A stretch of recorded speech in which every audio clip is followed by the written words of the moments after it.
In this bite-sized documentary, I'll talk about the influence of historic editing and how it's played a role in contemporary film. The Lovely Bones film adaptation by Peter Jackson uses an array of shot variations to show the manic moment. In the scenes, the shot follow extreme close-up to mid-shot to create a continuity edit. This then cross-cuts to another location. The actor is given a handheld camera for a more unnerving feeling. This creates a very obscure point of view shot. Mark Herman, director of Boy in Striped Pajamas, uses a technique that allows us to see two scenes at a given time. In this scene, a delirious father is searching for his son while the son is being shoved around in another location. My last contemporary director, Edgar Wright, in Scott Pilgrim vs. the World, uses quick cuts no longer than 4 seconds to achieve a rather unorthodox flashback, where the character relives within it. It's also used to prepare the audience for the fight scene ahead. In this film, the editing style is very free-flowing and retro.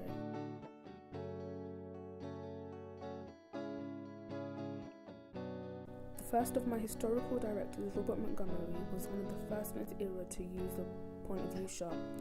Instead of having a shot with both characters, he uses the camera as the eyes of the man, making the audience create an emotional connection as they feel as they're in the room. This is where most supposedly Peter Jackson got his inspiration. Edwin S. Porter was one of the first few directors who discovered that he could use a flashback to shorten screen time.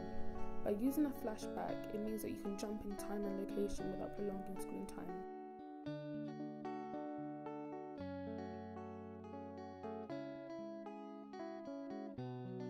This was emulated by Edgar Wright in the most obscure way. Lev Kuleshov, creator of the Kuleshov effect, used constructive shots to make the audience feel that they had a connection. When in doubt, they really didn't. But by putting them consecutively, it makes the audience make assumptions. This was then copied in another part of The Lovely Bones, with a nodding dog that had no correlation to the plot. My last historical director, D.W. Griffith, also used cross-cutting to show two scenes in the same point in time. One of them was in a battlefield and the second was civilians sheltering from the war.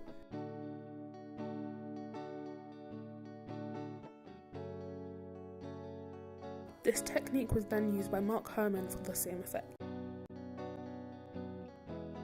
And lastly, the Lumiere brothers, one of the first to pioneer into filmmaking. They created a device that captured film that was uncut, in a similar sense to in-camera editing. All techniques, contemporary or old, stemmed from ideas such as this.